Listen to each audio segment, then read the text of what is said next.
పాటలు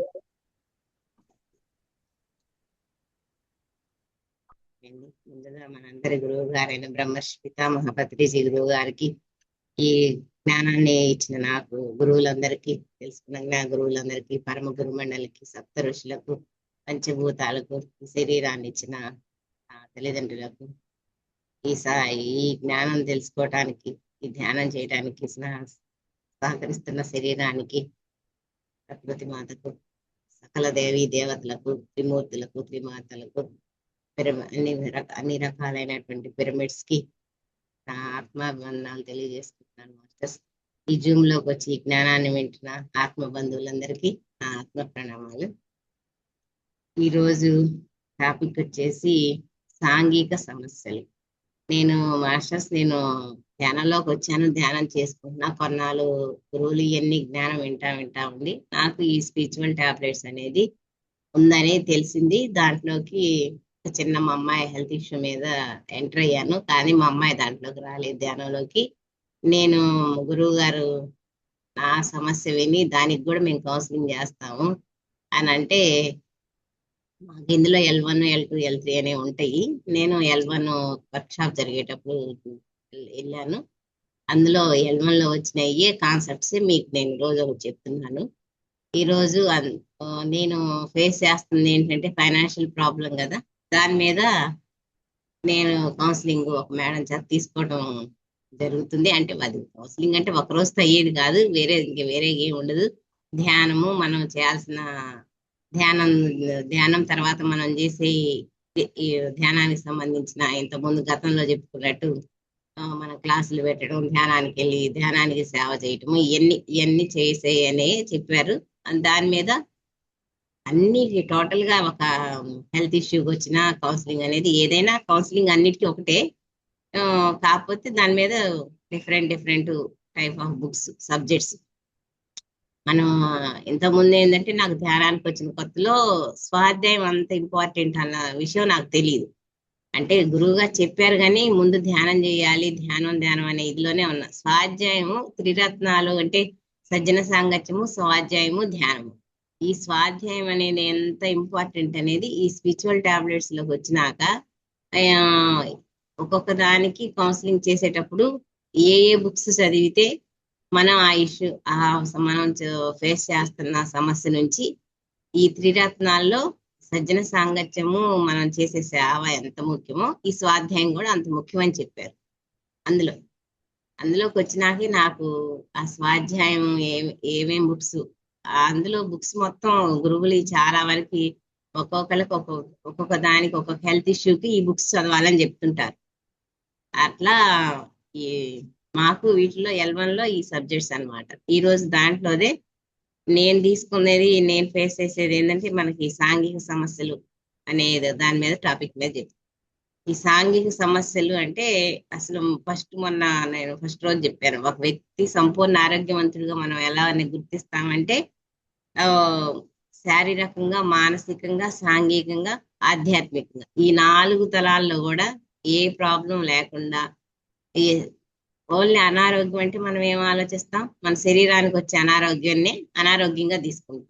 ఏదైనా మనకి హెల్త్ ఇష్యూ వచ్చినప్పుడు అదే ఒక అనారోగ్యంగా మనం పరిగణిస్తాం. కానీ ఇక్కడ ఏంటి, వరల్డ్ ఆర్గనైజేషన్ వాళ్ళు ఏమి నిర్వచనం ఇచ్చారంటే, ఒక మనిషి ఈ 4 తలాల్లో శారీరకంగా కానీ, మానసికంగా కానీ, సంఘం నుంచి సాంఘికంగా కానీ, ఈ శారీరకంగా, మానసికంగా, సాంఘికంగా, ఆధ్యాత్మిక తలాలన్నింటిలో కూడా పరిపూర్ణమైన ఆరోగ్యంతో ఉన్నప్పుడు మాత్రమే అతన్ని సంపూర్ణ ఆరోగ్యవంతుడిగా పరిగణించాలి అని వాళ్ళు ఒక నిర్వచనం ఇచ్చారు. ఆ సాంఘిక తలంలో కానీ ఏ తలాల్లో, ఈ 4 ఏటిల్లో మనం అపసవ్యతని ఫేస్ చేస్తున్నా కూడా మనం అనారోగ్యంగానే గుర్తించాలి. అనారోగ్యం అంటే ఓన్లీ జబ్బు శరీరం మీదకి వచ్చింది అనారోగ్యం కాదు. వీటిలో ఈ 4 మనం ఏది సమస్య ఎదుర్కొంటున్నా కూడా దాన్ని మనం అనారోగ్యంగానే గుర్తించాలన్నమాట.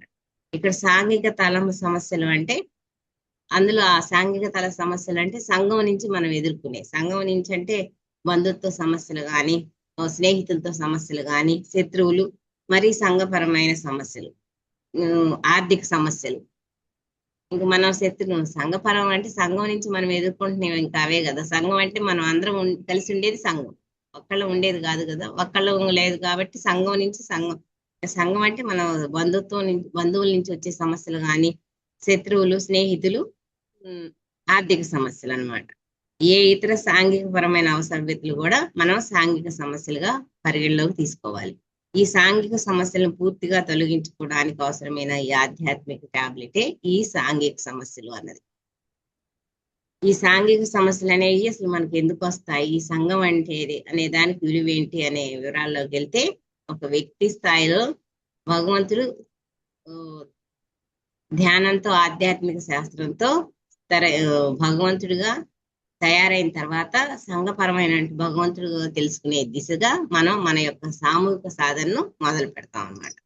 ఒక వ్యక్తిగతంగా భగవంతుడిగా తయారవడం అంటే ఏంటి? మనం ధ్యానం చేసి మనం నాడీ మండలం శుద్ధి చేసుకొని మూడో నేత్రం వికసించుకునే దిశగా సాధనలో ధ్యానము, ఆధ్యాత్మిక శాస్త్ర అధ్యయనము, అనుభవాలు ఇతరులతో పంచుకోవడం మొదలైన విశేషంగా చేసినప్పుడు మనం వ్యక్తిగా భగవంతుడు అన్న విషయాన్ని మనం తెలుసుకుంటాం. మనలో ఉన్న కొన్ని మూఢనమ్మకాల నుంచి బయటపడి నేను భగవంతుని అన్న స్థాయికి ఎదుగుతాం అనమాట. తదుపరి సంఘంలో ఉన్నటువంటి సకల జీవరాశులు, అంటే ఈ మనం ఐదు సామ్రాజ్యాలు మీకు అందరికి తెలిసే లేదో తెలీదు. ఐదు సామ్రాజ్యాల నుంచి మనం మానవ సామ్రాజ్యంలోకి వచ్చాం. ఆ 5 సామ్రాజ్యాల్లో ఖనిజ సామ్రాజ్యం, వృక్ష సామ్రాజ్యం, జంతు సామ్రాజ్యం, మనుష్య సామ్రాజ్యం, తర్వాత దైవ సామ్రాజ్యం అన్నమాట. ఈ 5 సామ్రాజ్యాల్లో కూడా ఇవన్నీ కలగలిపే మనం ఈ 4 సామ్రాజ్యాల నుంచి మనం 5వ సామ్రాజ్యం దైవ సామ్రాజ్యం అన్నమాట. మనం ఇవన్నీ కలగలిపి పరిపూర్ణంగా నేను భగవంతుణ్ణి అన్న స్థాయికి ఎదగాలి అన్నటువంటి అవసరం ఏర్పడుతుంది. అప్పుడు మనం సర్వత్రా ఉన్న చైతన్యంగా తెలుసు. 5 సామ్రాజ్యాల గురించి ఒక్క 2 నిమిషాలు. ఒకటి ఫస్ట్ వచ్చేసి ఖనిజ సామ్రాజ్యం. ఖనిజ సామ్రాజ్యం అంటే ఈ రాళ్ళు, క్రిస్టల్స్, ఇవన్నీ ఇవి ఫస్ట్ ఖనిజ సామ్రాజ్యం. కొన్ని యుగాల పాటు ఖనిజ సామ్రాజ్యంగా ఉంటుంది. తర్వాత నెక్స్ట్ వచ్చేసి వృక్ష సామ్రాజ్యం. మన పరిణామ క్రమం అలా ఉంటుంది అనమాట. ఖనిజ సామ్రాజ్యం, వృక్ష సామ్రాజ్యం, జంతు సామ్రాజ్యం. జంతు సామ్రాజ్యం నుంచే మనం మనిషి సామ్రాజ్యానికి వస్తాం. ఈ మనిషి సామ్రాజ్యంలో వచ్చి ఈ జ్ఞానము, ఈ ధ్యానము ఇవన్నీ తెలుసుకొని ఈ చేసే కొద్దీ మనిషి సామ్రాజ్యంలో మన గుణగణాలు అన్ని ఆత్మ ఎదిగే కొద్దీ దైవ లక్షణాలతోటి దైవ సామ్రాజ్యంలోకి ఎదుగుతాం అనమాట. దీంట్లో ఇప్పుడప్పుడు మనం అంతా అంటే అన్నిట్లో ఉంది ఈ ఆత్మ పదార్థమే. మనమంతా సర్వత్రా ఉన్న చైతన్యంగా తెలుసుకుంటాం. దీంట్లో భాగంగా ఏకత్వం అంటే సర్వత్రా నేనే వ్యాపించి ఉన్నాను అన్న దిశగా ప్రయాణించడానికి, అంటే ఇప్పుడు వేదాల్లో చెప్పినట్టు సర్వం కల్విదం బ్రహ్మ అన్న స్థితి, అంటే అహం బ్రహ్మాస్మి స్థితి నుంచి సర్వం కల్విదం బ్రహ్మ. అహం బ్రహ్మాస్మి అంటే ఏంటి? వ్యక్తిగతంగా నేను బ్రహ్మని అని తెలుసుకోవటం అహం బ్రహ్మాస్మి.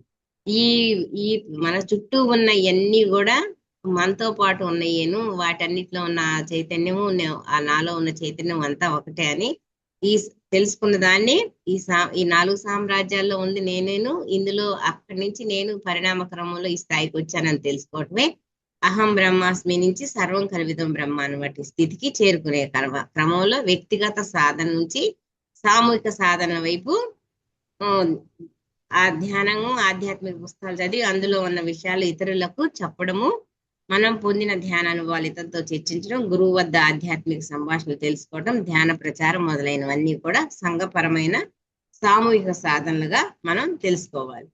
అంతే కదా. ఇప్పుడు నేను భగవంతుడిని అని నేను తెలుసుకొని దాన్ని సామూహికంగా సామూహిక సాధనలోకి ఇప్పుడు నేను ధ్యానం చేశాను పుస్తకాలని నేను నాలో వచ్చిన అనుభవాలు నేను తెలుసుకున్నప్పుడు వాటిని మళ్ళీ సామూహికంగా నలుగురితో పంచుకోవటం, మన అనుభవాలు చెప్పడం, గురువుల ద్వారా మన ఆధ్యాత్మిక సంభాషణలు తెలుసుకోవడం, ధ్యాన ప్రచారం, మనం తెలుసుకున్న దాన్ని ధ్యానం ప్రచారం సామూహికంగా నలుగురికి చెప్పటము, ఇదనమాట. ఈ సామూహిక సాధనలో మనం నేను భగవంతుడు అన్న స్థాయి నుంచి సర్వం కల్విదం బ్రహ్మన్న ఒక స్థాయికి చేరుకోవడం జరుగుతుంది. వ్యక్తిగతంగా ఉన్నటువంటి మనం సంఘంగా ఎదిగే భాగంలో ప్రతి ఒక్క జీవిత కాలంలో అనేక మంది వ్యక్తులను మన చుట్టూ ఒక సంఘంగా నిర్ణయించుకొని వస్తాము. అంటే మనం తీసుకునే ఈ జీవితంలో, ఈ ఆత్మ ప్రయాణంలో ఒక్కొక్క ఒక్కొక్క జీవిత భాగంలో ఒక్కొక్క కొంతమందిని మనం సంఘంగా మనతో తీసుకొని వస్తాం అనమాట. అంటే మనం సంఘంగా అంటే మనతో నలుగురు ఉంటేనే సంఘం అయింది, కానీ మనం ఒక్కళ్ళమే ఉంటే వ్యక్తిగతంగానే ఉంటాం. మన చుట్టూ నలుగురు సంఘంగా నిర్ణయించుకొని కొంతమంది వ్యక్తుల్ని మనం వస్తాం. ఇలా వ్యక్తి నుండి సంఘంగా ఎదగడానికి సాంఘిక సమస్యను ఒక గుర్తుగా పొందుతాం అన్నమాట.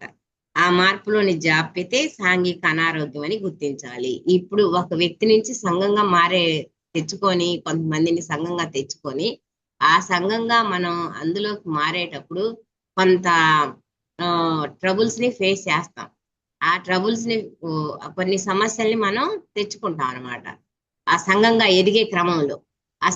ఎదిగే క్రమంలో కొన్ని సమస్యలు మనం తెచ్చుకోవటాన్నే ఆ సాంఘిక సమస్యలు అంటాం అనమాట. వాటిని కొన్నిటిని మనం తెచ్చుకుంటాం ఆ సమస్యల్ని.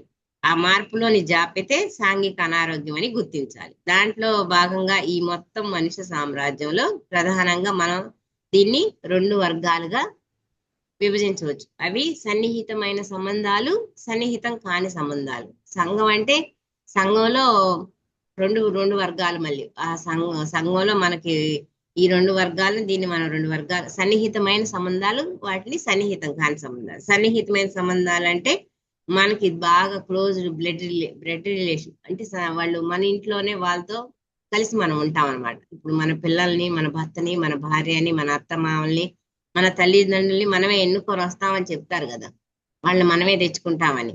వాళ్ళందరూ మనకి వాళ్ళందరినీ ఏంటి మనం వాళ్ళు బ్లడ్ రిలేషన్ కాకుండా మరీ మనకి మన తోడబుట్టిన వాళ్ళు, మన మన కన్న పిల్లలు కాకుండా మనకు జన్మనిచ్చిన తల్లి, మన తోడబుట్టిన వాళ్ళు, మనకి ఎంత దగ్గర బ్లడ్ రిలేషన్ లో బాగా దగ్గర బాబాయిలు, పిన్నులు అంటే ఇలా ఈ బంధుత్వం ఉన్న వాళ్ళందరినీ మనమే తెచ్చుకుంటాం కదా. తెచ్చుకున్నప్పుడు వాళ్ళందరినీ మనం ఏంటి సన్నిహితమైన సంబంధాలుగా మనం చెప్పుకుంటాం.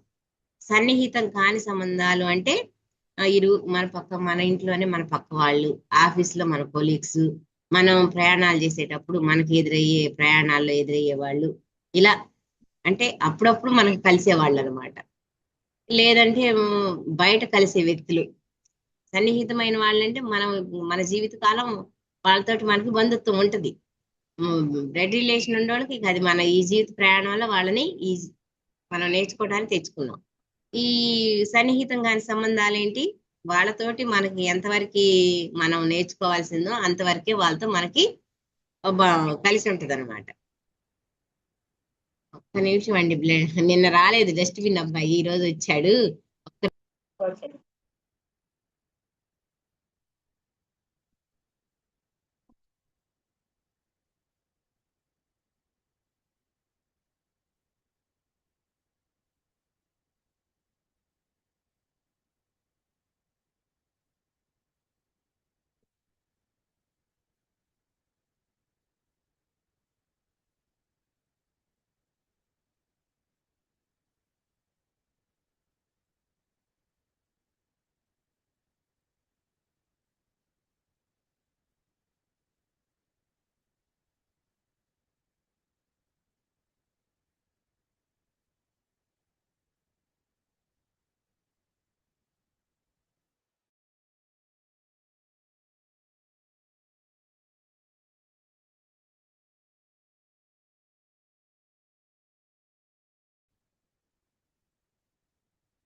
Okay, sorry for the disturbance అండి.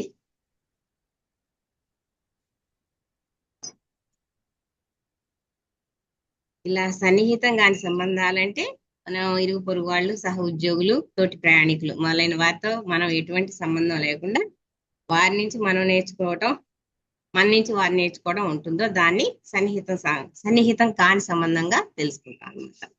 తొలుత మనం వ్యక్తిగా ఎదుగుతున్నప్పుడు కొద్దిపాటి సంఘం బాధ్యతలు వరకు ఈ సరికాని సంబంధాల్లో మనం విశేషంగా ఎదగాల్సి ఉంటుంది. దానిలో భాగంగా ఈ తల్లిదండ్రులు, ఆఫీసరు, అసిస్టెంట్, తోడబుట్టిన వారు, భార్య, భర్త, పిల్లలు, ఆధ్యాత్మిక గురువు, మనతో పాటుగా ఉన్న ఆధ్యాత్మిక సమకాలికులతో పాటు చాలా ఆప్తులుగా ఉన్నవాళ్ళు, ప్రాణ స్నేహితులు, ఎదురింటి వాళ్ళు, పక్కింటి వాళ్ళు, ప్రయాణాల్లో మనం పక్క సీట్లో ప్రయాణికులు ఇలా అందరూ కలిసి ఒక 30-40 మంది వరకు ఆప్తుల్ని మనం కలిగి ఉంటాం అన్నమాట.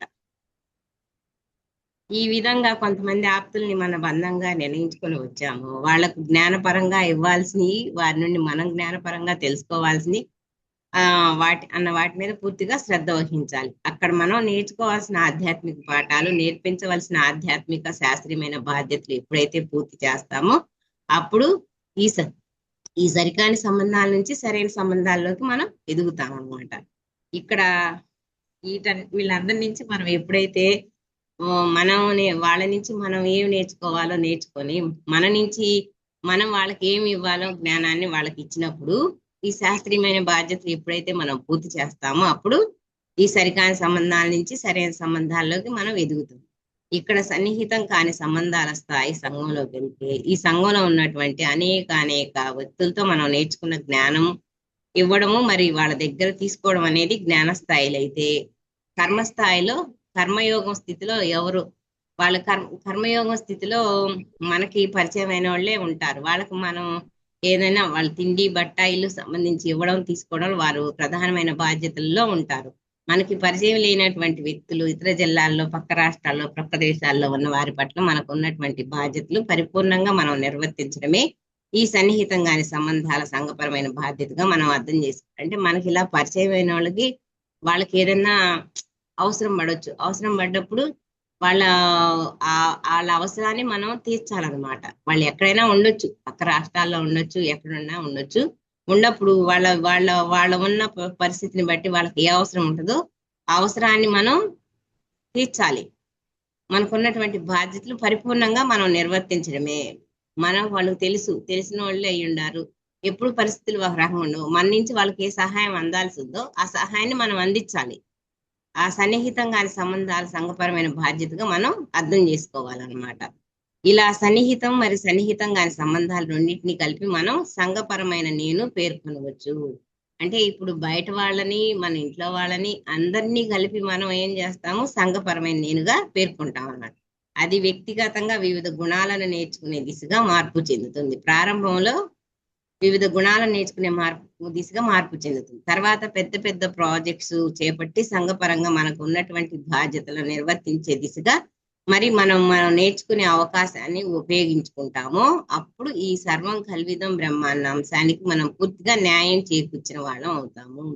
అంటే అన్నిట్లో దైవత్వమే ఉందని ఊరక మనం తెలుసుకున్న తర్వాత ఆ దైవత్వాన్ని, మనం తెలుసుకున్న దైవత్వాన్ని సంఘానికి కూడా మనం నేర్పించాలన్నమాట.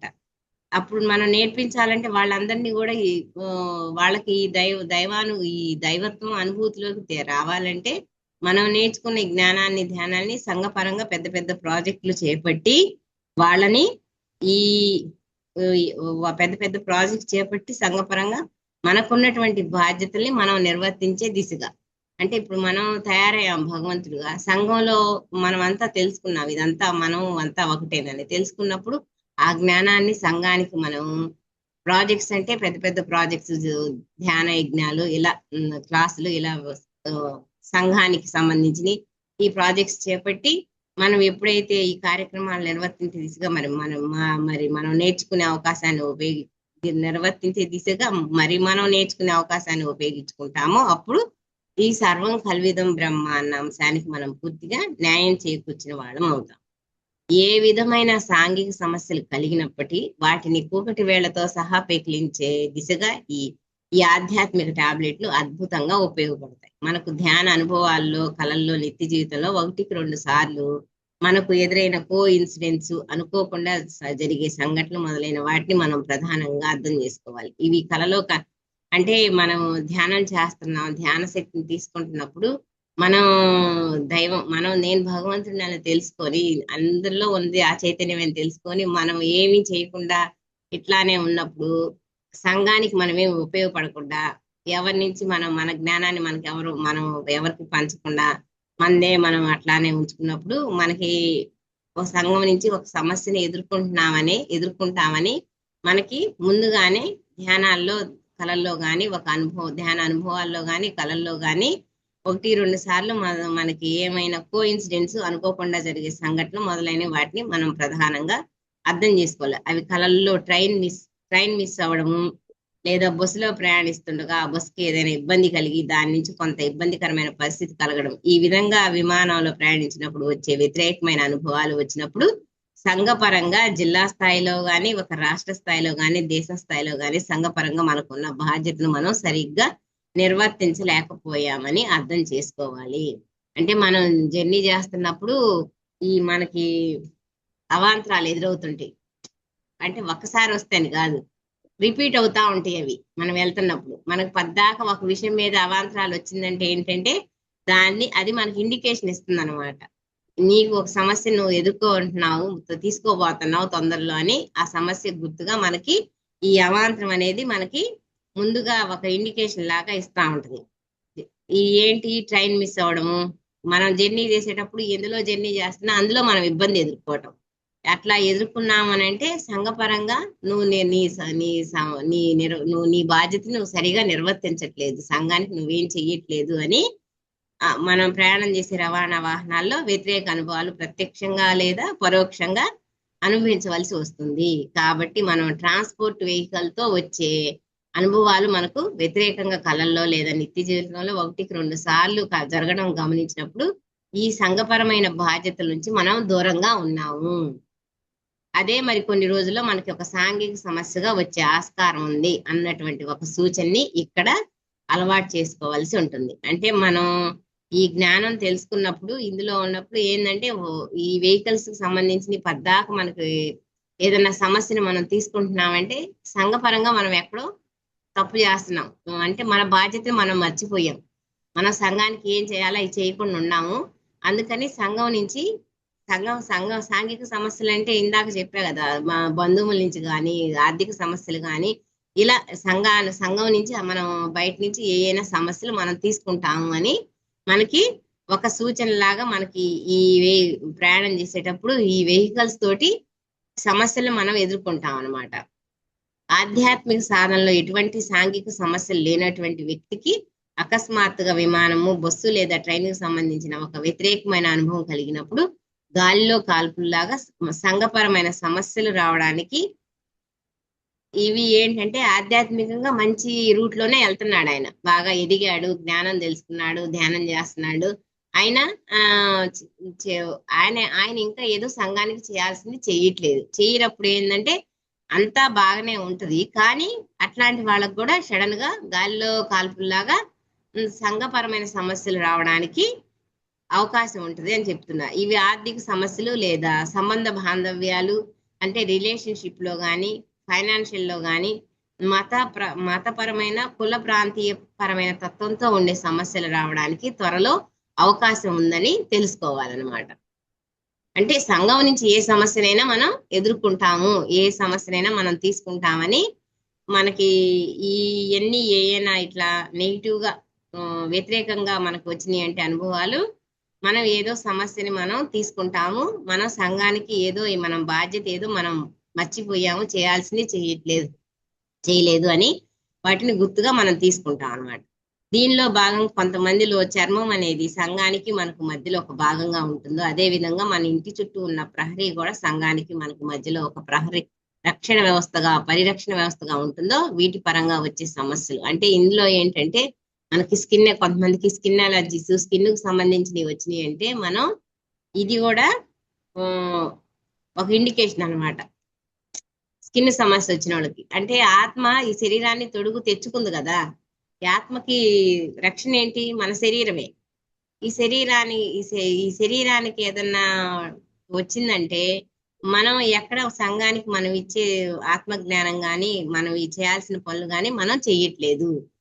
అంటే ఇప్పుడు మనం ఇల్లు కట్టుకున్నామండి, ఇల్లు కట్టుకున్నప్పుడు ఇంటి చుట్టూ ప్రహరీ గోడ లేదనుకో ఆ ఇంటికి సేఫ్టీ ఉంటుందా? ఇల్లు పూర్తయినట్టు ఉంటుందా? ఉండదు కదా. అలానే ఇంటికి ఎట్ట ప్రహరీ గోడ ఈ సమాజం నుంచి పరిరక్షణ వ్యవస్థగా ఉంటుందో వీటి పరంగా వచ్చే సమస్యలు అంటే చర్మ వ్యాధులు, ప్రహరీ గోడ సమస్యలు కూడా మనం ఈ సంఘపరమైన సమస్యకు ముందు లేదా తర్వాత వచ్చే కొన్ని విషయాలుగా మనం గమనించాలి. అంటే ఈ ప్రహరీ గోడని మనం ఇల్లు బాగా కట్టేసి దాని చుట్టూ కాంపౌండ్ వాళ్ళు కట్టుకోకపోతే దానికి సెక్యూరిటీగా ఉన్నట్టు ఉంటుందా? ఉండదు కదా. కాంపౌండ్ వాళ్ళు ఉంటేనే కదా ఏది పడితే అది లోపలికి రాకుండా, ఏ ఏదైనా జంతువులు రాకుండా కానీ, గవక్కన ఎవరు పడితే వాళ్ళు మన ఇంటి ముందుకు రాకుండా కానీ మనకి ఒక ఫుల్ఫిల్ అయ్యేది ఎప్పుడు? ఆ ప్రహరీ గోడ ఉన్నప్పుడే దాని ఇల్లు అంతా ఫుల్ఫిల్ అయినట్టు, కట్టడం పూర్తయినట్టు. అలా ప్రహరీ గోడని వదిలేసి ఇల్లు ఒక్కటి అట్టుంటే అది చూడటానికి అంత బాగోదు కదా. అది సేఫ్ గా అనిపించదు కదా. కానీ మనకి ఎక్కడికన్నా వాళ్ళ ఊరికి వెళ్ళినా గానీ ప్రహరీ గోడ ఉందనుకోండి, ప్రహరీ గోడ కొంచెం రక్షణ కవచం లాగా ఉంటది. ఈ ఇల్లు లోపలికి ఉంటది. అదే మన ప్రహరీ గోడ కట్టకుండా ఇల్లు ఒకటి కట్టేసి వదిలేస్తే దొంగలకి దోసుకుని ఎవరికి పడితే వాళ్ళకి ఫోకస్ గా కనపడతా ఉంటది. అది రక్షణ వ్యవస్థ ఉండదు అనమాట. అట్లానే మనకి ఈ ఆత్మకి ఈ శరీరం తొడుగ్గా తెచ్చుకుంది, ఈ భూమి మీదకి తెచ్చుకుంది. కాబట్టి ఈ ఆత్మకి ఈ శరీరం మీద ఏదన్నా వచ్చినాయి అని అంటే ఇండికేషన్ మనం సంఘానికి మనం ఏదో చేయాల్సినవి చేయట్లేదు, నేర్చుకోవాల్సిన ఏదో నేర్చుకోవట్లేదని ఒక గుర్తుగా సంఘపరమైన సమస్యకు ముందు లేదా తర్వాత వచ్చే కొన్ని విషయాలుగా మనం గమనించాలన్నమాట. సంఘపరమైన సమస్యకు అంటే సంఘం నుంచి మనం ఏదో సమస్యను తీసుకుంటామని కానీ, లేకపోతే ముందు తర్వాత ఈ సమస్యని మనం ఫేస్ చేస్తున్నామంటే ఏదో సమస్య వచ్చిందని ఒక ఇండికేషన్ అవ్వచ్చు, వస్తుందని కూడా ముందు వెనకని తీసుకోవచ్చు అనమాట. అవి ఇంకా కొన్ని ఏంటంటే ఇవి బట్టల సమస్యలు. సంఘానికి మనకి మన శరీరాన్ని కప్పుకునేది ఏంటి? మనం సంఘం నుంచి కాపాడుకోవటానికి మన శరీరానికి రక్షణ కవచం ఏది? బట్టలే కదా. మనం శరీరం ఉంది కదా, శరీరం ఇచ్చేసింది ఆత్మ అనేసి బట్టలు లేకుండా మనం తిరగలేం కదా. అట్లానే ఇవి బట్టల సమస్యలు. ఈ cell phone screen, dial pad, data delete అవ్వటం, తరచుగా మనకు పరిచయం లేని వ్యక్తుల నుంచి వచ్చే మిస్డ్ కాల్స్ వంటి మొదలైన సెల్ ఫోన్ నుంచి వచ్చే సమస్యలు. ఎందుకంటే సెల్ ఫోన్ అనే దాన్ని సంఘానికి కమ్యూనికేట్ చేయడానికి వాడతాం కాబట్టి సంఘపరంగా తెలియజేసే వస్తువులు ఏవైతే ఉన్నాయో, అంటే ఇప్పుడు మనకి సంఘానికి మనకి కమ్యూనికేషన్ ఏంటి? మన వాళ్ళే దూరం ఉంటారు. దూరం ఉన్నప్పుడు మనం కమ్యూనికేషన్ అయ్యేది ఏంటి? ఫోన్లోనే.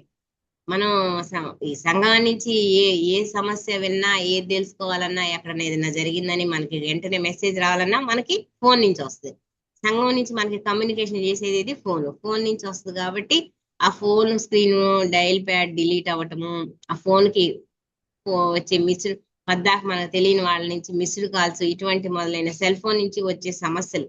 ఎందుకంటే సెల్ ఫోన్ అనే దాన్ని సంఘానికి కమ్యూనికేట్ చేయడం వాడతాం కాబట్టి ఈ సెల్ ఫోన్ నుంచి ఏ సమస్యలు మనం ఎక్కువగా ఫేస్ చేస్తా ఉంటామో అవన్నీ మనకి సాంఘిక సమస్య గుర్తుగా మనం తీసుకోవాలన్నమాట. ఇందాక బట్టలు అన్నా కదా, ఆ బట్టలు అనేది ఏంటి? బట్టలు ఉతకడానికి మనం ఏమి వాషింగ్ మిషన్ వాడతాము, లేకపోతే ఈ బట్టల్ని మనం ఇస్త్రీ వాళ్ళకి ఇచ్చినప్పుడు కానీ, ఆ బట్టలు ఇస్త్రీ అతనికి ఇచ్చామనుకోండి, మన బట్టలు కొత్తవి ఇస్తాం. కొత్తవి ఇచ్చినప్పుడు వాడు పద్దాకా ఇచ్చినప్పుడల్లా కొత్త బట్టల్ని కాల్చటము, లేకపోతే పోయినాయి అని చెప్పటము, ఇలా మనం బట్టలకు సంబంధించిన ఏదైనా సమస్యలు వాషింగ్ మిషన్ బట్టలు వేస్తాము, ఆ వాషింగ్ మిషన్ లో పద్దాక ట్రబుల్ వస్తా ఉందనుకోండి, ఆ ట్రబుల్ వచ్చినప్పుడు కూడా అది ఏదో ఇండికేషన్ ఇస్తుందని మనం అర్థం చేసుకోవాలన్నమాట.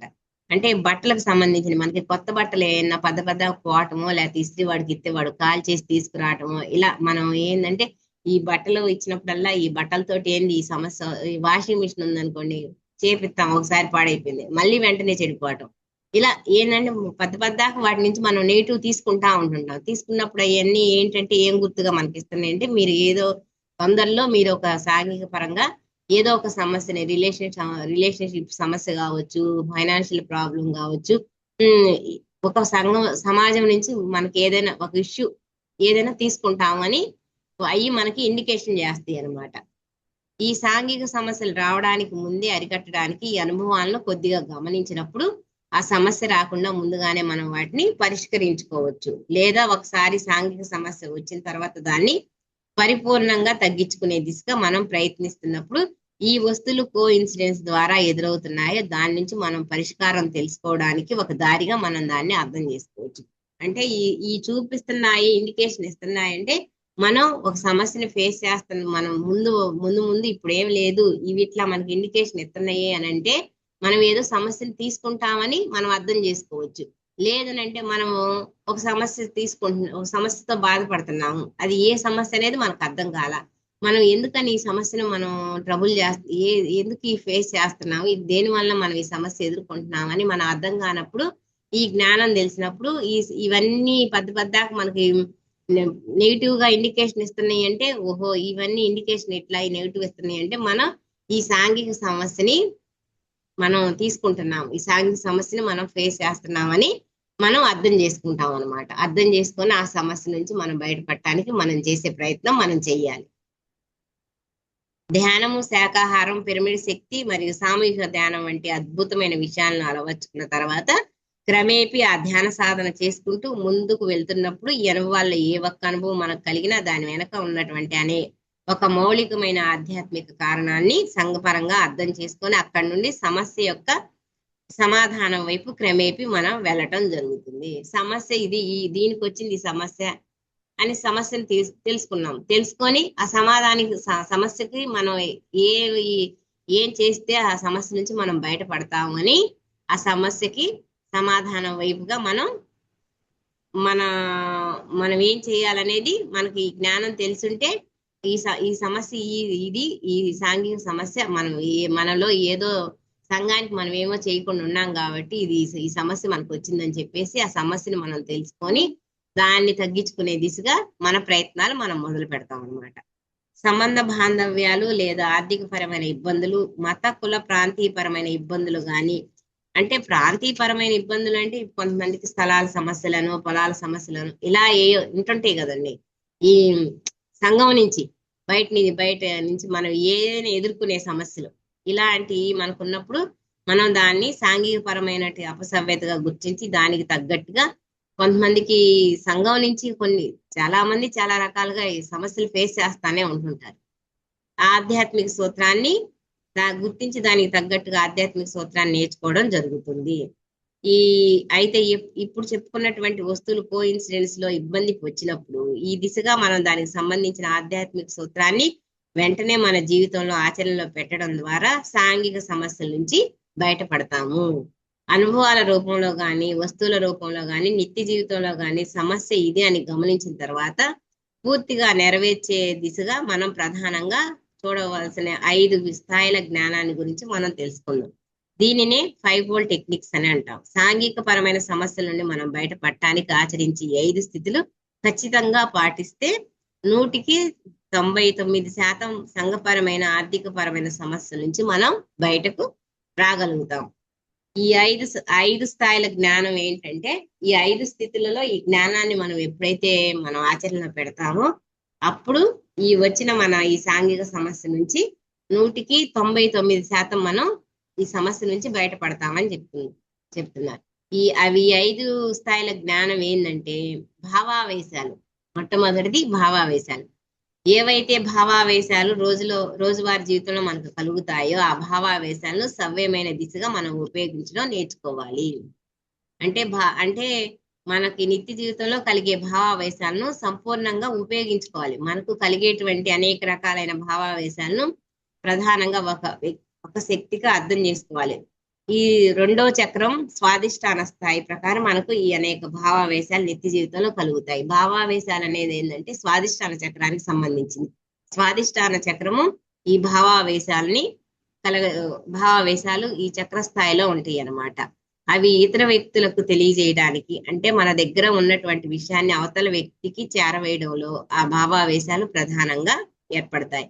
వీటిని సరైన దిశగా, సరైన సమయంలో, సరైన వ్యక్తులతో మనం ఎంత స్థాయిలో ఇవ్వాలో అంత స్థాయిలో ఇవ్వాలి. కానీ ఒక షార్ట్ టెంపర్ తో విపరీతమైన ఆవేశాన్ని అవతల వ్యక్తి మీద చూపించడం లేదా విపరీతంగా ఏడవడం, ఈ జీవితం నాకు అవసరం లేదు అనే ఒక బాధాకరమైన పరిష్కారానికి వెళ్ళిపోవడం, ఇలా విపరీత చర్యలకు ఎప్పుడూ లోను కాకుండా ఎంత ఆవేశం కలిగినా దాన్ని ఎంతవరకు అవసరమో దాన్ని అంతవరకే ప్రకటించడం నేర్చుకోవాలి అనేది మొట్టమొదటి భావావేశ సూత్రం. భావావేశం అంటే మన భావావేశాలని మనం అదుపులో ఉంచుకోవాలి. ఒక సీనియర్ మాస్టర్ గారు వచ్చినప్పుడు మనకు ఒక డౌట్ ఉండొచ్చు, కానీ ఆయన మోస్ట్ సీనియర్ మాస్టర్ అయినప్పుడు మనం జూనియర్ స్థాయిలో ఉండి మాస్టర్ గారిని మనం పెద్ద ఆయన ఈ ఒక అహంకారంగా మనం అడగకూడదు.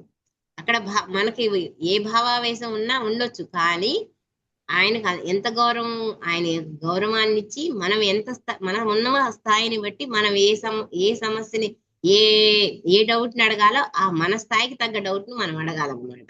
ఆ మాస్టర్ గారి దగ్గర మనం మన భావావేశాన్ని, మనకేదో పెద్ద డౌట్లు ఉండొచ్చు కానీ ఆయన చెప్పినా గానీ ఆ జ్ఞానాన్ని మనం అర్థం చేసుకునే స్థాయి మనది కానప్పుడు మనం వచ్చిన భావావేశాన్ని మనము ఆ మాస్టర్ గారి దగ్గర మనకు అర్థమైన, మనం ఎంత స్థితిలో ఆ జ్ఞానాన్ని అందుకుంటామో అంత స్థితిలోనే ఆయన డౌట్ అడిగి ఆ డౌట్ అడిగి తెలుసుకోవాలి.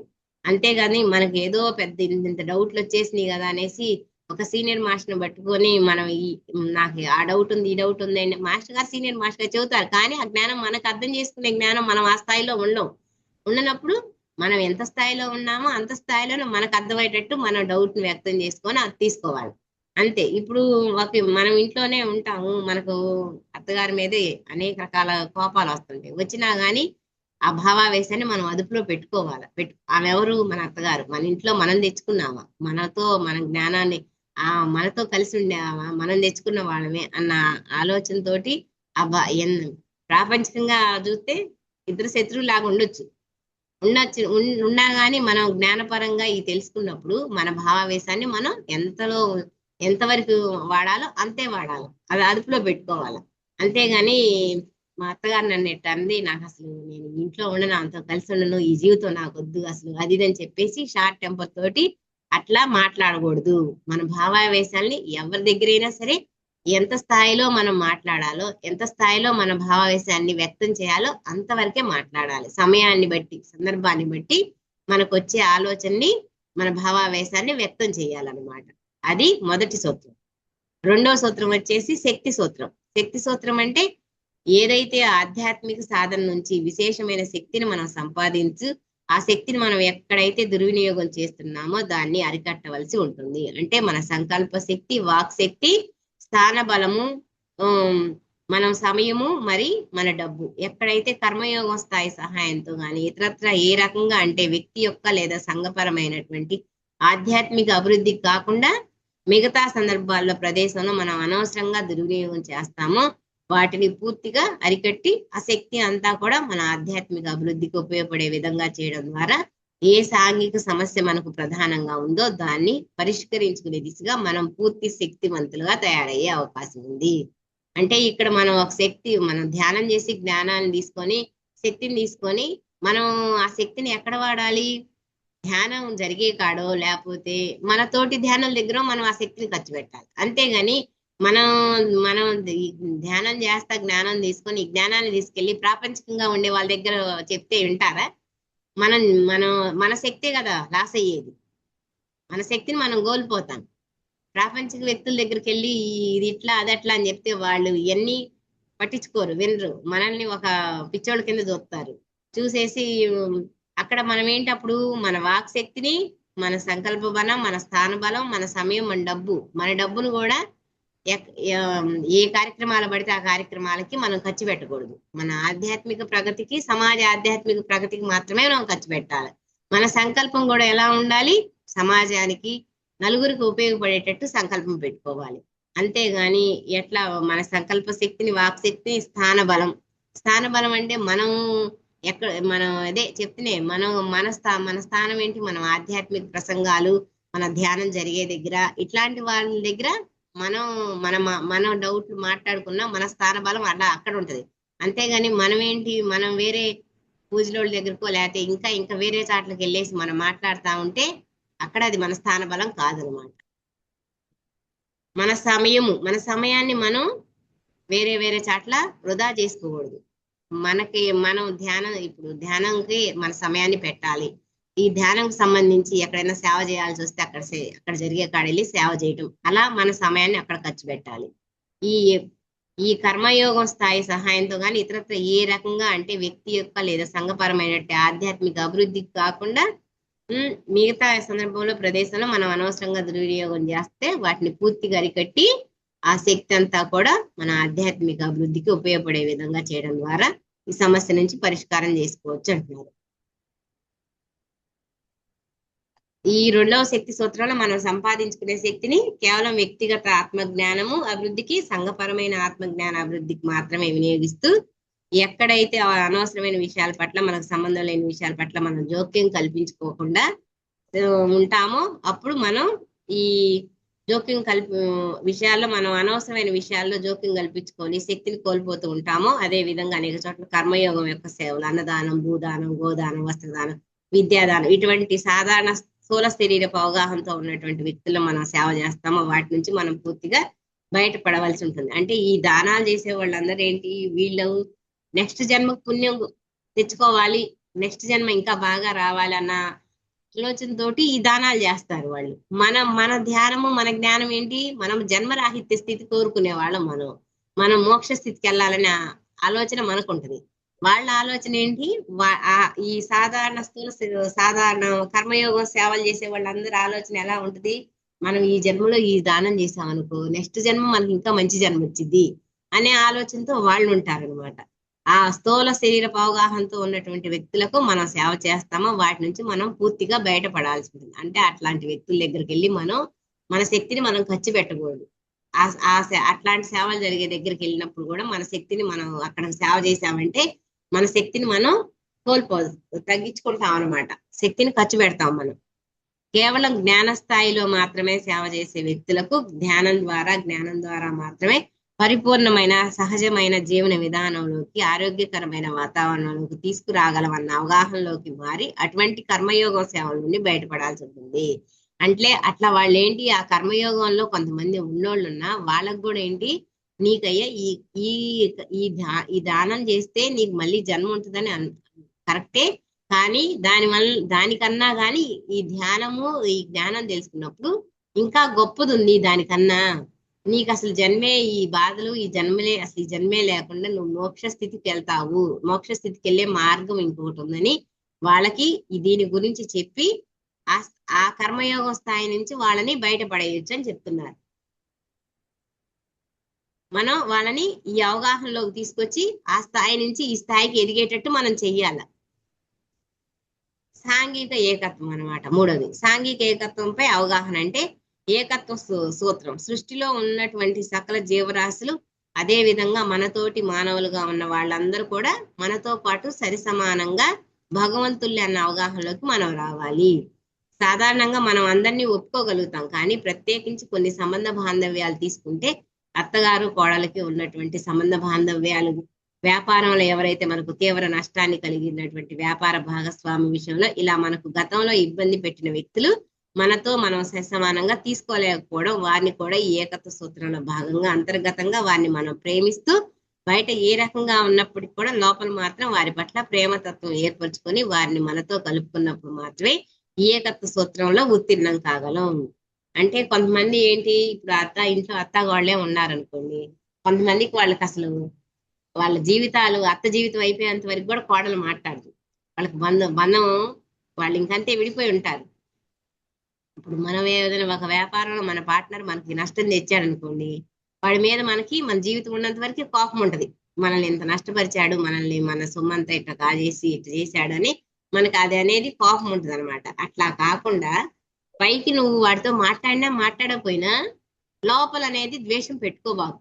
అతను ఆత్మస్వరూపమే, మనం ఆత్మస్వరూపమే. మనకి నేర్పడానికి అతను వచ్చాడు. మనం ఈ సమస్యను మనం దాని నుంచి మనం జ్ఞానం తీసుకోవాలి అనే జ్ఞానాన్ని మనం ఎప్పుడైతే తెలుసుకుంటామో ఇంకా అతని నుంచి మనకి ద్వేషం అనేది ఉండకూడదు అనమాట.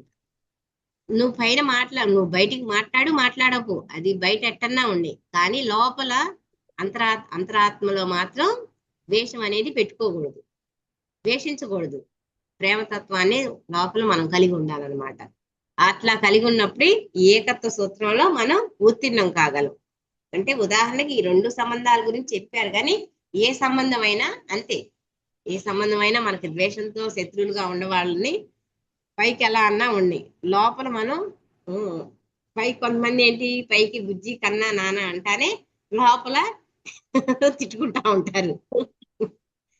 మన సూత్రంలో ఏం చెప్తున్నారు, నువ్వు పైకి ఏమన్నా మాట్లాడకూడదు, మౌనంగా ఉండు, చూసి పక్క తప్పుకో, కానీ నువ్వు లోపల అంతరాత్మలో మాత్రం వాళ్ళని నువ్వు ద్వేషించకూడదు, దూషించకూడదు అని చెప్తున్నారు.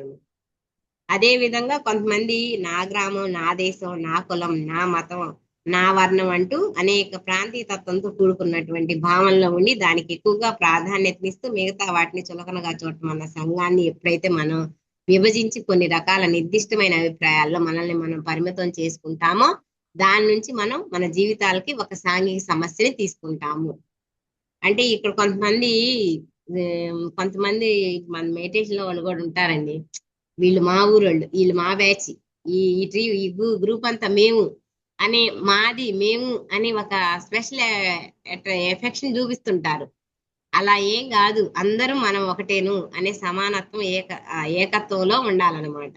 అట్లా కాకుండా ఇది వీళ్ళు నా వాళ్ళు, ఈ ఊరోళ్ళు, మేము పలానా ఊరు వాళ్ళం, మేము పలానా జిల్లా వాళ్ళం, మేము మాది అని స్పెషల్ గా వాళ్ళని స్పెషల్ ఎపీరియన్స్ గా కాకుండా ఎక్కడి నుంచి వచ్చినా ఎవరు వచ్చినా అందరం ఆత్మ బంధువులమే, మనం అందరం ధ్యానులము అనే అవగాహనతోటి మనం ధ్యానం వాళ్ళని అట్లా అనుకుంటాం. కానీ కొంతమంది ప్రాపంచికంగా ఉండేవాళ్ళు ఏంటి, వీళ్ళు నా ఊరోళ్ళు, వీళ్ళు మా కులం వాళ్ళు, వీళ్ళు మా మతం వాళ్ళు, వీళ్ళు మా బజార్ వాళ్ళు అని ఇలాంటి స్పెషల్ గా విడమర్చి వాళ్ళు ఉంటుంటారనమాట. అప్పుడు వాళ్ళు ఎట్లా అయితే సంఘాన్ని ఎప్పుడైతే విడమర్చి చూసినప్పుడు వాళ్ళు ఆ సంఘం నుంచి ఒక సమస్యని, వాళ్ళు సాంఘిక సమస్యని ఎదుర్కొంటారనమాట. దేనిని మనం ఇస్తే దాన్ని మనం పొందుతాం, మంచినిస్తే మంచిని పొందుతాం, ఆనందాన్ని ఇస్తే ఆనందాన్ని పొందుతాం.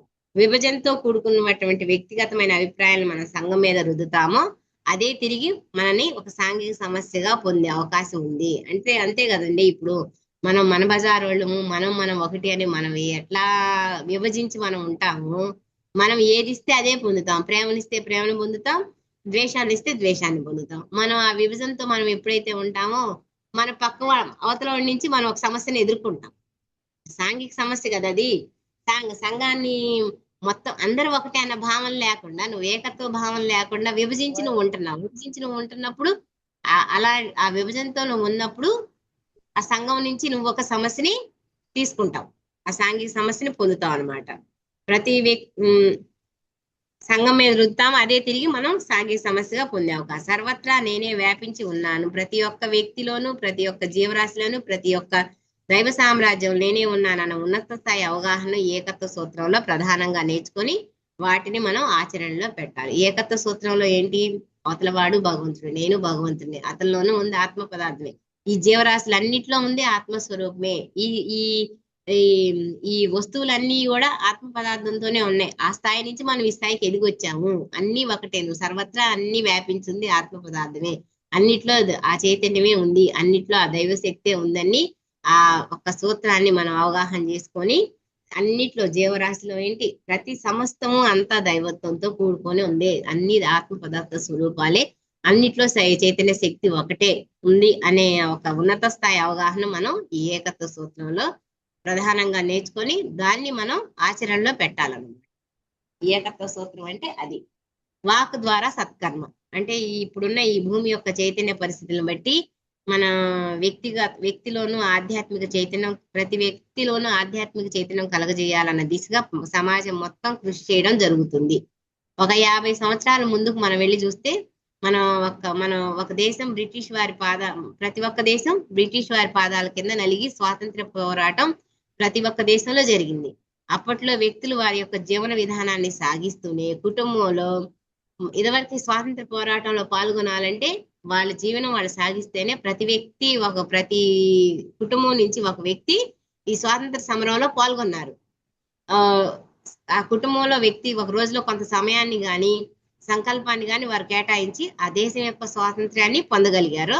అలా ఈ భూమి యొక్క పూర్తి స్వేచ్ఛ, పూర్తి ఆధ్యాత్మిక చైతన్య స్థితి పెరగడంలో భాగంగా ఇప్పుడు కలి ప్రభావాన్ని పూర్తిగా నిర్మూలించడానికి ప్రతి కుటుంబం నుండి, ప్రతి వ్యక్తి నుండి, ప్రతి ఒక్క సమాజం నుంచి, ప్రతి ప్రాంతం నుంచి కొంత ఆధ్యాత్మిక చైతన్యం యొక్క అభివృద్ధి కలిగించే దిశగా ప్రతి ఒక్కరూ కృషి చేయవలసిన అవసరం ఎంతైనా ఉంది. దీనిలో భాగంగా మనం ఈ జీవిత కాలంలో ఒక సీనియర్ సిటిజన్కి కానీ, విద్యార్థులకు కానీ, రోగులకు కానీ, లేదా సంఘంలోని కొన్ని రకాలైనటువంటి క్లీన్ గ్రీన్ ఓజోన్ పొరకు వ్యతిరేకంగా, ప్లాస్టిక్ వ్యతిరేకంగా ఇటువంటి ఏదో ఒక ప్రత్యేకమైన విభాగాన్ని మనం ఎంచుకొని రావడం జరుగుతుంది. దానిలో భాగంగానే కొంత సమయాన్ని సంఘానికి వెచ్చించి మన ద్వారా ఏదైతే జ్ఞానం సంఘానికి అందాల్సి ఉందో ఆ జ్ఞానాన్ని అందించే దిశగా ఈ జ్ఞానం విశేషంగా అభివృద్ధి చేసుకోవడం, మనలో ఉన్న జ్ఞానాన్ని బాగా పెంచుకున్న తర్వాత కంఠస్థ పెట్టేంతగా నేర్చుకోవాలి. అలా నేర్చుకున్న విజ్ఞానాన్ని 10 మందికి మన ద్వారా అందించాలి.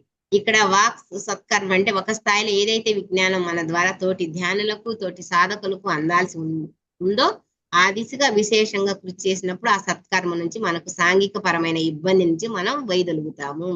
ఇక్కడ ఏంటంటే మనం తెలుసుకున్న ఈ జ్ఞానాన్ని ఈ ఈ ధ్యానాన్ని మనం సంఘానికి ఎప్పుడైతే విశేషంగా మనం అందిస్తామో అప్పుడు మనం ఈ సాంఘిక పరమైన సమస్య నుంచి మనం వైదొలుగుతామని చెప్తున్నారు. అంటే ఇప్పుడు ఈ వాగ్దార సత్కర్మ అంటే ఇప్పుడు మనం చేస్తున్నాం కదండి శాకాహార ర్యాలీలు. శాకాహార ర్యాలీలు కూడా ఈ వాగ్దార సత్కర్మలోకే వస్తాయి. మనం జీవహింస మంచిది కాదు, ఈ జీవుల్ని తినటం అనేది పాపము అని ఇట్లా మనం చేస్తున్నాం కదా. ఈ వాగ్దార సత్కర్మలోనే అది కూడా ఈ శాకాహార ర్యాలీలు కూడా సమాజానికి ఉపయోగపడే కదా మనం చేసే ఈ శాకాహార ర్యాలీలు. సమాజంలో ఒక అవేర్నెస్ తీసుకొస్తున్నాం వాళ్ళకి. ఈ జీవుల్ని తింటే మనం రోగాలు పాలవుతాము, అది మనం చేసుకునే ఒక పెద్ద కర్మ అని మన సమాజానికి మనం గొంతెత్తి చెప్తున్నాం అనమాట. అది కూడా ఒక ఈ శాకాహార ర్యాలీలు అనే ఇలాంటివి కూడా వాక్ ద్వారా చేసే ఒక సత్కర్మ లాంటిది అనమాట. అదృశ్య సహాయకులు. అదృశ్య సహాయకులు అంటే నేను చేస్తున్నాను, నా ద్వారా జరిగిందన్న భావన కనిపించకుండా ఒక మధ్యవర్తిగా ఉంటూ మన ద్వారా సహాయము, ధ్యానము, జ్ఞానము సంఘానికి అందించాల్సి ఉందో దాన్ని నెమ్మదిగా చేసే విధంగా అర్థం చేసుకోవాలన్నమాట. అంటే ఇప్పుడు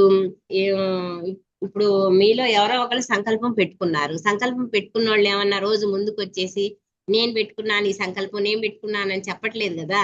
వాళ్ళు పెట్టుకున్న వాళ్ళు వేరే అదృశ్యంగా ఉండారు, దాన్ని ముందుకు నడిపించే వాళ్ళు నడిపిస్తున్నారు. అట్లానే ఏదైనా మనం ఒక చేయాల్సింది ఉన్నప్పుడు మనం ఒక సంకల్పం పెట్టుకొని మనం కనిపించకుండా ఆ భావం నేను చేస్తున్నాను అనేది అసలు కనిపించకుండా వాళ్ళ సంకల్పం పెట్టుకొని వాళ్ళు చేసే పని వాళ్ళు చేస్తా ఉంటారు. వాళ్ళు అదృశ్యంగా ఉంటారు. జరిపించేది వాళ్లే, కానీ వాళ్ళు ముందుకు రాకుండా అదృశ్యంగా ఉంటూ ముందు ఉండి చేసే వాళ్ళ ద్వారా వాళ్ళు చేపిస్తా ఉంటారు అనమాట. మనం నెమ్మదిగా చేసుకునే ధ్యానము, జ్ఞానము సంఘానికి అందాల్సి ఉందో దాన్ని మనం నెమ్మదిగా చేసే విధంగా అర్థం చేయాలి. కాబట్టి జీవితంలో అనేక ప్రదేశాల్లో, సందర్భాల్లో ఇతరులకు ధ్యానము, జ్ఞానం అందించడానికి ఎన్నో అవకాశాలు మనకు కలుగుతుంటాయి. కానీ మన పేరు బయటకు రాకుండా చేయడం అన్న దాన్ని మనం అర్థం చేసుకోవాలి. ఇలా చేయడం వల్ల వచ్చే ఒక ముఖ్యమైన ఉపయోగం ఏమిటంటే సాధారణంగా మనకున్న విపరీతమైన ఒక స్థాయికి మించిన ఆర్థిక పరమైన సమస్యలు, సంబంధ బాంధవ్యాలు కానీ ఎక్కడి నుంచైనా ఏదైనా ఒక అదృశ్య హస్తం అనేది వచ్చి ఆ సమస్య నుంచి మనల్ని బయటకు తీసుకెళ్తే బాగుంటుంది అని చాలా సందర్భాల్లో మనం కోరుకోవడం సహజం. అలా సమాజం నుంచి, సంఘం నుంచి, ప్రకృతి నుంచి ఏదైనా ఒక అదృశ్య హస్తం మనకున్న సమస్యల నుండి బయటకు తీయాలి అని మనం కోరుకుంటామో ఆ అదృశ్య హస్తంగా మనం సంఘంలో కొన్ని చోట్ల నెరవేరుస్తున్నామా అన్న ప్రశ్న ఇక్కడ మనమే వేసుకోవాలి. ఎక్కడైతే మనం ఒక అదృశ్య హస్తంగా సహాయం చేయడానికి సిద్ధంగా ఉండి అలా వచ్చిన అవకాశాలను వినియోగించుకొని ఇతరులకు ఉపయోగపడతామో అప్పుడు ప్రకృతి నుండి కూడా మనకు అందాల్సిన సహకారం ఆ అదృశ్య హస్తం అనేది చివరాఖరి క్షణంలో అంది ఆ విపత్కర పరిస్థితుల నుండి, అకస్మాత్తు సంఘటన నుండి మనం బయటపడే అవకాశం ఎప్పటికీ ఉంటుంది.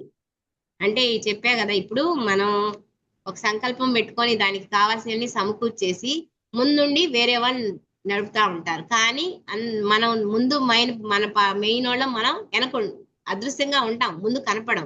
కానీ అది అక్కడ మన సంకల్పం ఏంటి, మన సమాజానికి ఇది చెయ్యాలి అని ఒక క్లాసో ఏదైనా ధ్యానానికి సంబంధించిన ఒక కార్యక్రమం ఏర్పాటు చేసిన నాయకులుగా ఉంటారు. ముందుండి చేసేవాళ్ళు వేరే అది నడిపించుకుపోయేవాళ్ళు నడిపిస్తా ఉంటారు.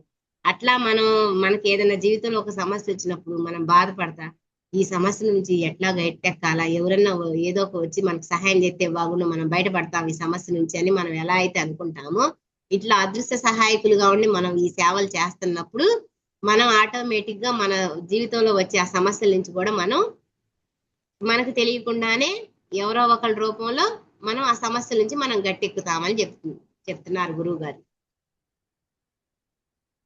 దీనిలో ముఖ్యంగా మనం చెప్పేది ఏంటంటే ఏదైతే కోరుకుంటామో దాన్ని ఎక్కడి నుంచి ఏ భగవంతుడు వచ్చి ఏ అదృశ్య హస్తాన్ని అందించడు అన్న ఒక ప్రాథమిక విషయాన్ని ఇక్కడ మనం అవగాహన చేసుకోవాలంటే భగవంతుడి పైనుంచి ఎక్కడి నుంచో వచ్చేసి ఏది అందించేదే ఉండదు. మనం చేసే పనిని బట్టి మనం ఏదైతే సమాజానికి చేస్తామో అది మళ్ళీ తిరిగి మన జీవితంలో ఉన్న వాటిని తొలగించేస్తుంది అనమాట.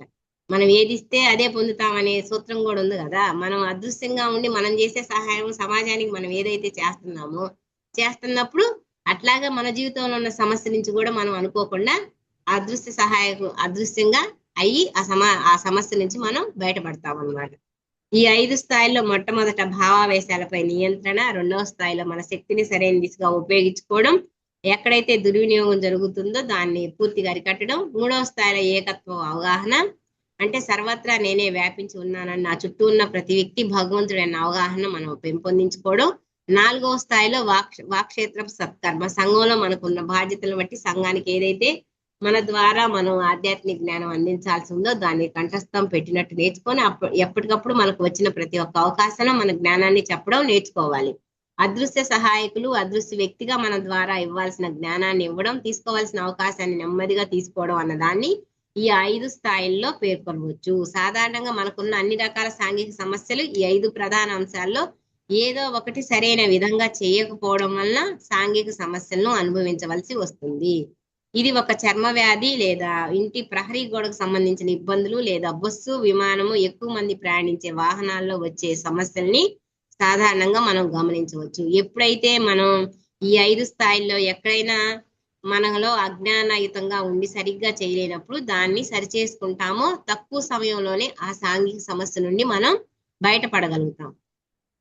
ఇప్పుడు చెప్పిన 5 అంశాల్లో ఏ ఒక్కటైనా తప్పుగా చేస్తుంటే కనుక రోజులో 1-2 గంటలు కేటాయించి ఇప్పుడు చెప్పిన ఈ 5 అంశాల్లో ఏదో ఒక అంశాన్ని తీసుకొని దాన్ని కనుక ఒక ఆచరణలో పెట్టడానికి ప్రయత్నిస్తే కొద్ది రోజుల్లోనే మనకున్న సమస్య నుండి మనం బయటపడగలం. మనకున్న 24 గంటల సమయంలో క్రొత్త విజ్ఞానాన్ని నేర్చుకోవడానికి కనీసం 1-2 గంటల సమయం పెట్టాలి. అది ధ్యానం కావచ్చు, కర్మయోగాన్ని కలిగించే ప్రాపంచిక సేవలను అరికట్టడము, ఒక జ్ఞానాన్ని నేర్చుకుని ఆ జ్ఞానాన్ని 10 మందికి చెప్పడము, ఏకత్వ అవగాహనను పెంచుకోవడము, ఇందులో ఏ ఒక్కటైనా మనం తీసుకొని దాన్ని ఆచరణలో పెట్టడం మొదలు పెట్టాలి. ఆ విధంగా మనం పెట్టే 1-2 గంటల సమయం క్రమేపీ రోజులో మిగతా సమయం అంతా వ్యాపించి ప్రశ్నగా ఉన్న విషయం కాస్త కొన్నాళ్ళకి ఆ మొత్తం సమస్యనే పూర్తిగా మనం పరిష్కారం చేసుకునే ఆరోగ్యకరమైన సాంఘిక సంబంధాలను నెలకొల్పడంలో మనల్ని అది ఖచ్చితంగా మార్చుతుంది అనడంలో ఎటువంటి అతిశయోక్తి లేదు.